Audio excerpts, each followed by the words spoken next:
नमस्कार आणि स्वागत आहे तुमचं या चॅनलवरती. तर सर्वात पहिले मला सांगायचं आहे गाईज, प्लीज जे विनर्स आहेत गिव्ह अवेचे, मी एव्हरी मंथ गिव्ह अवे करते. जे विनर्स आहेत प्लीज रिप्लाय. मला फक्त लास्ट गिव्ह अवेचे 2च लोकांनी रिप्लाय केलं आहे आणि मी आता 1 वीक अजून थांबणार नाही, तर मी प्रोडक्ट्स डिस्पॅच करणार आहे. ज्यांनी पण मला रिप्लाय केलं आहे, ईमेल केलं आहे और मला विनर्स चेंज करावे लागतील बिकॉज सगळ्यांना चान्स मिळाला पाहिजे आणि ज्यांना चान्स मिळतो त्यांनी रिप्लायच नाही केला आहे अजून. एनिवेज, तर हा व्हिडिओ आहे माझ्या फॅट लॉस जर्नीबद्दल. सो मी खूप क्विकली म्हणजे असं सगळं कवर करणार आहे. माझ्याकडे काही पॉइंटर्स आहेत. सो हे काही पॉइंटर्स आहेत, ह्याच्यामधून मी सगळं कवर करायला ट्राय करणार आहे. जर मी काही मिस करते आणि तुम्हाला विचारायचं असेल तर मला कॉमेंट्समध्ये तुम्ही सांगा. सो सर्वात पहिले हे कुठून स्टार्ट झालं तर माझं रिसेंटली भरपूर, मी जसं बोलली होती की मला PCOD ट्रिगर झालं होतं आणि त्याच्यामुळे तो फेज असा होता ना की खूप काम येत होतं, माइंड कुठे शांत राहत नव्हतं किंवा ब्लोटेड फील होत होतं, उठायची इच्छा होत नव्हती. असं व्हायचं की काम नको आहे मला, बस झोपायचं आहे, पडायचं, म्हणजे ॲक्टिव्हच नव्हती मी. सो नंतर मग PCOD ट्रिगर झाल्यानंतर मला असं झालं की नाही, आपल्याला काहीतरी करावं लागेल, हे असं नाही चालणार. आणि म्हणून त्याच्यानंतर आणि लकीली तेव्हाच आमचं प्रणीतसोबत, लाईक फिटनेस टॉक विथ प्रणीत, त्याच्यासोबत आमचं कॉन्व्हर्सेशन झालं आणि असं असं त्यांचं चॅलेंज चालू होतं 37 डेजचं. सो गौरांगनी सर्वात पहिले सुरुवात केली आणि गौरांगच्या रेफरन्स थ्रू आम्ही तिकडे गेलो. तर आम्ही विचार केला चल तो करतो, आपण पण करूया. आणि मग आम्ही पण सुरुवात केली. तर हे इथून सगळी सुरुवात होती. माझा ट्रिगर पॉईंट होता PCOD आणि लिटरली मी सांगते की या 37 डेजमध्ये मला लास्ट 4-5 मंथ्स माझे पिरियड्स टाईमवरती नव्हते आणि मी मेडिसिनसुद्धा घेत होती. तेव्हा माझे पिरियड्स येत होते, बट स्टील 1 वीक और 2 वीक्सच्या डिलेमध्ये येत होते. बट या 30 डेजमध्ये जो तो फर्स्ट सायकल होता ना माझा, तेव्हा माझं ब्लीडिंग नाही, कसं असतं ना की कधी कधी 3 डेजच होतं, कधी कधी खूप होतं, असं काही नाही. प्रॉपर मला 5 डेज ब्लीडिंग झालं, प्लस मला ऑन टाईम आलं.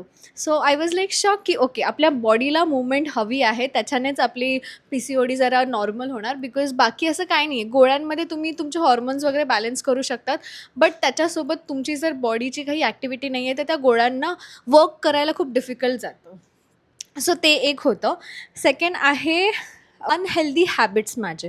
सो माझं अनहेल्दी हॅबिट्समध्ये सर्वात मेन आणि इम्पॉर्टंट होतं म्हणजे फक्त घरातल्या घरातच राहणं. काही ॲक्टिव्हिटी नव्हती. बॅडमिंटन खूप आम्ही स्किप करत होतो किंवा असं काही फिजिकल ॲक्टिव्हिटी नव्हती. लाईक यश तरी ॲटलिस्ट कधी ना कधी जिमला जायचं, मी वॉकला नाही जायची, काय नाही.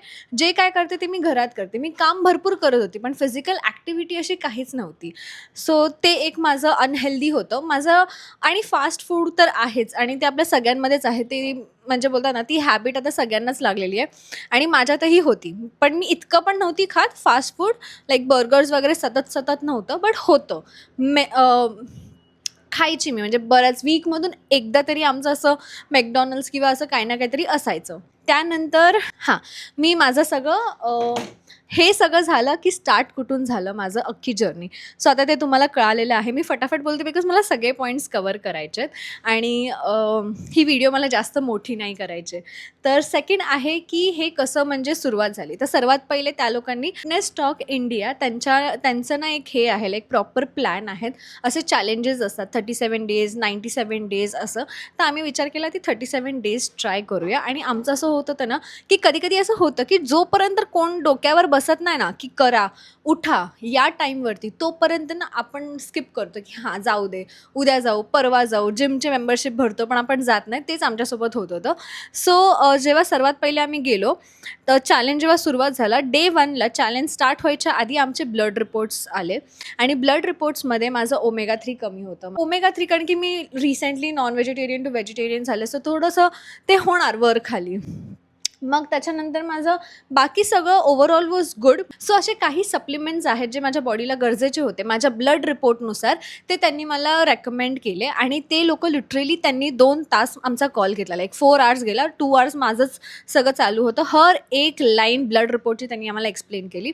सो ते होतं आणि मग त्याच्यानंतर त्यांनी आम्हाला त्या हिशोबाने आम्हाला डाएट दिलं. तर आम्हाला म्हणजे असं 2 ऑप्शन दिले होते की नो कार्ब डाएट और झिरो कार्ब डाएट. तर आम्ही विचार केला की आपल्याला लवकर लवकर सगळं हवं आहे. सो आम्ही नो कार्ब डाएट चूज केलं. मी लो कार्बवरती जाऊ शकत होती, पण मी विचार केला की यशसाठी नो कार्ब आहे, लाईक झिरो कार्ब.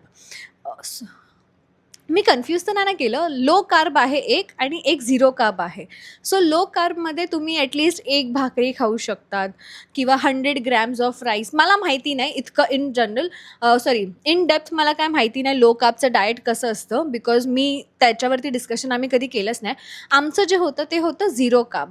सो ह्यांचं जे 37 डेजचं चॅलेंज आहे ना, हे फॅट लॉसवरती असतं, लाईक वेट लॉस नाही. सो वेट लॉस आणि फॅट लॉस मला त्यांच्या कॉलमधून हे सगळं कळालं. ते लोकं प्रॉपरली सगळं एक्सप्लेन करतात की काय आहे, बॉडीला काय गरजेचं आहे, डिफरन्स काय आहे. So fat loss is important. कधी कधी असं होतं की आपण खात नाही, आपण डाएट करतो, इंटरमिटेंट करतो, जे आम्ही करायचो त्याच्याने आपलं वेट कमी होतं, पण वेटसोबत आपलं फॅटही कमी होतं, आपलं मसलही कमी होतं आणि सर्वात पहिले मसल जातो, विच इज नॉट गुड. आपल्याला म्हातारपणी आपले मसल स्ट्रॉंग हवेत. सो फॅट लॉससाठी आम्हाला झिरो कार्ब केलं आणि मी ना हे असं बघितलं गुगलवरती. मला सवय आहे सगळ्या गोष्टीचं असं गुगल करायची. तर आपल्या PCODचं पण ना सर्वात मोठं हे असतं की फॅट, तर जे आपल्या पोटावरती येतं आणि हे सगळं. सो आपल्या ब्लड स्ट्रीममध्ये ना पूर्ण कार्ब्स जे आपण खातो ते सगळं तिकडे स्टोअर होतं आणि त्याच्यामुळे मग ते फॅट, मला हे ना माझ्या बोलण्यावरती जाऊ नका, मला तुटक फुटक समजलेलं आहे ते मी फक्त शेअर करते. जर म्हणजे जी न्यूट्रिशनिस्ट आहे तीच बेटर सांगू शकते. मी असं वरूनच सांगते जेवढं मला कळालं आहे. सो ते ब्लड स्ट्रीममधून आणि आपल्या बॉडीमधनं कट डाऊन करायचं असेल तर प्रॉपर झिरो कार्ब करावं लागेल. लाईक आम्ही या 37 डेजमध्ये चपाती नाही खाल्ली, भाकरी नाही खाल्ल्या, स्प्राउट्स नाही खाल्ले, चणे नाही खाल्ले, भात नाही खाल्ला. लिटरली आम्ही फक्त सॅलड, प्रोटीन आणि योगर्ट हेच खात होतो. आणि ह्याच्यामध्ये मी ते फोटो पॉपअप करेन की माझं 37 डेजचं ट्रान्सफॉर्मेशन कसं आहे. त्याच्यामध्ये सर्वात पहिले माझा फेस फॅट जायला लागला, मग हळूहळू माझं स्टमक जे हमेशा असं बाहेर असायचं ते आता फ्लॅट झाले. आता माझे 2-3 डेजमध्ये माझं मे बी असं मला वाटतं आहे की माझे पिरियड्स ड्यू आहेत, बिकॉज मला पिंपल्स येत आहेत, हे माझे साईन्स असतात. तर पिरियड्सच्या आधी युजली माझं पोट खूप फुललेलं वाटतं, खूप असं ब्लोटेड वाटतं. बट आज मी इतका एक्स्ट्रा स्मॉल टाईट टॉप घातला आहे, स्टील नथिंग. म्हणजे आहे अजून फॅट आहे, मी नाही म्हणणार, बट आधी जो होता ना त्याहून खूप कमी आहे. आधी मला इथे दिसायचं, आता साईडला काही नाही आहे. मला खूप माझं बोलतात ना कॉन्फिडन्स माझा लो व्हायचा जेव्हा हे फॅट हलायचं. आता आहे हे, बट हे खूप कमी झालेलं आहे. म्हणजे माझं ना मी स्लीवलेस जास्त नाही घालायची, बिकॉज हे साईडने हे खूप दिसायचं. हे अजून पण बघा किती आहे. सो भरपूर अजून काम करायचं आहे, बिकॉज एनिवेज आपण 37 डेज करणार, त्याच्यामध्ये काय सगळंच ट्रान्सफॉर्म होणार नाही. आपल्याला ते कन्सिस्टंट राहावं लागतं, कंटिन्यू करावं लागतं त्यानंतर. सो जेवढं 37 डेजमध्ये होऊ शकत होतं तेवढं ते झालं आहे आणि I am very happy, because मला त्याच्यानंतर माझे मूड स्विंग्स खूप बेटर व्हायला लागले आहेत. माझे व्हायटमिन्स वगैरेमुळे ना, विटॅमिन डी कमी असलं की आपल्याला फटीग येतं, सकाळी उठायची इच्छा होत नाही, काम करायची इच्छा होत नाही, असं वाटतं की फक्त लोळत बसू. या सगळ्या गोष्टी, ब्रेन फॉग होणं, कधी सुचत नाही किंवा ॲक्टिवनेस कमी होणं, हे सगळं गेलेलं आहे, लिटरली गेलेलं आहे. मी हे माझ्या एक्सपिरियन्सने सांगते आणि हे काही असं स्पॉन्सर वगैरे नाही आहे, मी फक्त माझं हे शेअर करते. बिकॉज खूप लोक मला कॉमेंट करत होते की वेट लॉस जर्नी. सो आम्ही वेट लॉस नाही, आम्ही फॅट लॉसवरती हे केलं आहे. माझे हे जे शोल्डर वगैरे इथे असे दिसत आहेत, हे सगळं मला असं बघून खूप चांगलं वाटतं आहे की मी प्रॉपर शेपमध्ये येते. माझा आधी मी अशी खूप अशी पोक काढून अशी असायची, किंवा व्हिडिओमध्ये आपण असे राहतो, बट नॉर्मली चालताना वगैरे असं लोकांसोबत हँगआउट करताना माझं पॉश्चर वगैरे थोडं हे होतं. सो आता ते आहे. मला माझे पाय खूप बारीक आहेत, म्हणजे माझं अप्पर बॉडी इज व्हेरी असं ब्रॉड, पण माझी लोअर बॉडी अशी टायनी आहे, तर त्याच्यावरती मला काम करायचं आहे. सो या सगळ्या गोष्टींना आता जिम मिस केलं की असं होतं की नाही यार जिमला जायला पाहिजे. आधी असं व्हायचं की जिमचं नाव काढलं की मला कंटाळा यायचं. सो ते पण एक चेंज आला आहे आणि स्किन खूप चांगली ग्लो करायला, म्हणजे आधी पण ग्लो करत होती, पण आत्ताची हेल्थ आहे ना ती अजून बेटर झाली आहे. लाईक क्वालिटी चेंज झाली आहे. जॉ लाईन म्हणजे आधी थोडंसं असं हे दिसायचं, आता कळतं आहे की लाईक शार्प आहे, म्हणजे एकदम पण नाही बट शार्प आहे फेस आणि नेक माझं बारीक झालं आहे. सो खूप गोष्टी आहेत ज्या चेंज झाल्या आहे. हे माझं खूपच बारीक असायचं ते जरा बरं झालं आहे. म्हणजे स्वतःकडे बघून ना तर आवडते. म्हणजे जेव्हा मी आधी मी ना कधी क्रॉप टॉप्स वगैरे नाही घालायचे, बिकॉज माझं पोट बाहेर यायचं. आता ते सगळं मी घालते, मी स्लीवलेस घालते आणि म्हणजे आतून खूप चांगलं फील होतं. सो याच त्या सगळ्या गोष्टी आहेत. सो सप्लिमेंट्स, फक्त प्रोटीन. आम्ही व्हेजिटेरियन असल्यामुळे आमच्या प्रोटीनमध्ये आमच्या डाएटमध्ये फक्त पनीर होतं. पनीर सोडून काही नाही, बिकॉज प्रोटीनचे पण लेवल्स असतात की फर्स्ट क्लास प्रोटीन कोणतं आहे, सेकंड क्लास कोणतं आहे, थर्ड क्लास कोणतं आहे. सो आम्हाला असं सजेस्ट केलं होतं की फर्स्ट क्लास प्रोटीनच खायचं आणि व्हेजिटेरियन्समध्ये first class protein is only paneer. अजून पण असू शकते, पण मला आता आठवत नाही आहे, तो खूप आधी कॉल झाला होता. बट जेवढं आठवतं की फर्स्ट क्लासमध्ये पनीर येतं, बाकी हे सोयाबीन वगैरे हे सगळं खाली जातं. सो ते सगळं आम्हाला नाही सांगितलेलं. आणि एव्हरी मीलमध्ये आम्हाला कॅरेट फायबर खायचं आहे, एव्हरी मील नंतर आम्हाला योगर्ट खायचं, त्याचे बेनिफिट्स वगैरे सगळे आम्हाला चांगले सांगितले होते. मी खरं सांगते, जेव्हा तुमची बॉडी चांगली दिसायला लागते, दिसण्यापेक्षा ना आपण फील करतो की हां, आता माझे जीन्स मला जास्त टाईट नाही होत आहे किंवा आता मला ब्लोटेड कमी वाटतं आहे. तुमचं अख्खं सगळं चेंज होतं, लाईक मूड्स चेंज होतात, तुमचं सगळं चेंज होतं. मी रिपीटेडली बोलते, बट येस, माझं या ह्याच्यामध्ये ना 3 किलो वजन कमी झालं आहे 37 डेजमध्ये. आम्हाला सगळे रिपोर्ट्स द्यावे लागतात, मेजरमेंट्स द्यावे लागतात त्यांच्या ह्याच्यासाठी की किती आम्ही काम केलं आहे चांगलं किंवा अजून काय करू शकतो, या सगळ्यासाठी ते सगळं घेतात आपलं. सो ते सगळं आम्ही केलं आणि हा चेंज बघून खूप बरं वाटलं. लिटरली आम्हाला ना 25th डेमध्येच लोक कॉमेंट करायचे व्लॉग्समध्ये की तुम्ही बारीक दिसायला लागलाय, तुमचं डाएट शेअर करा, हे ते. आणि आय एम शुअर की सगळ्या लोकांचं, भरपूर लोक आहेत ज्यांनी हे चॅलेंज केलेलं आहे. माझे दुसरे क्रिएटर फ्रेंड्स, आणि सगळ्यांचं डाएट काही ना काहीतरी वेगळंच होतं. बिकॉज ते डिपेंड करतं की तुमचे ब्लड रिपोर्ट्स काय आहे, तुमच्या बॉडीला काय सूट करतं. आता समजा मी लॅक्टोस इंटॉलरंट असेल तर ती मला काहीतरी वेगळं सजेस्ट करेल. सो भरपूर गोष्टी आहे. आणि एव्हरी मील असं थोडं स्ट्रिक्टनेस पण आहे की एव्हरी मील तुम्ही काय खातायत, काय नाही खातायत, ते सगळं फोटो वगैरे पाठवा.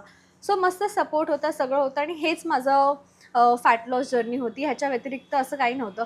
एक्सरसाइजमध्ये आमचं दोन्ही होतं, कार्डिओ पण होतं, ऑल्टरनेट डेज होतं. एक दिवस कार्डिओ, एक दिवस strength training, like weight training. So असं होतं. आणि डेली आम्हाला वॉक करायला सांगायचे, 7000 स्टेप्स कंप्लीट करायचे, 5000, कधी नाहीच जमले तर ॲटलिस्ट 5000. अशा सगळ्या गोष्टी होत्या. आणि एक होतं की माझ्यासोबत कोणतरी होतं, लाईक यश होता म्हणून ते एकमेकांना पिरियड्समध्ये वगैरे असं झालं माझं की नाही, मला तर जिमला नाही जायचं आहे. आणि ते ओके बोलले की नाही इच्छा होते, नका करू. सो 1-2 दिवस मी असे मिस केले. पण तरी पण असं कोणतरी असलं की एक मला इच्छा नाही झाली तर तो घेऊन जायचा मला, त्याला इच्छा नाही झाली तर मी फोर्स करायची. सो अशा सगळ्या गोष्टी होत्या. तर छान झालं आमचं हे फॅट लॉस आणि 37 डेज चॅलेंज. आता आम्ही राऊंड 2 वरती आहोत. आता सेकंड बघूया कसं अजून होते. मला पूर्ण आता असं बोलतो ना, जिद्द आहे की मला छान बॉडी हवी आहे, छान फिजिक हवी आहे. हे जे पण जो फॅट आहे ज्याच्यासाठी मी थोडीशी कॉन्शियस असते, ते मला पूर्ण काढून टाकायचे फॉर बेटर रिझन.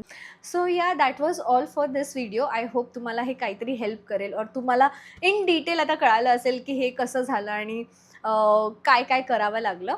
सो या, thank you for watching this video. Do let me know तुम्हाला ही जर्नी कशी वाटली आणि तुम्ही पण काही करताय का. आणि परत भेटूया लवकरच. बाय.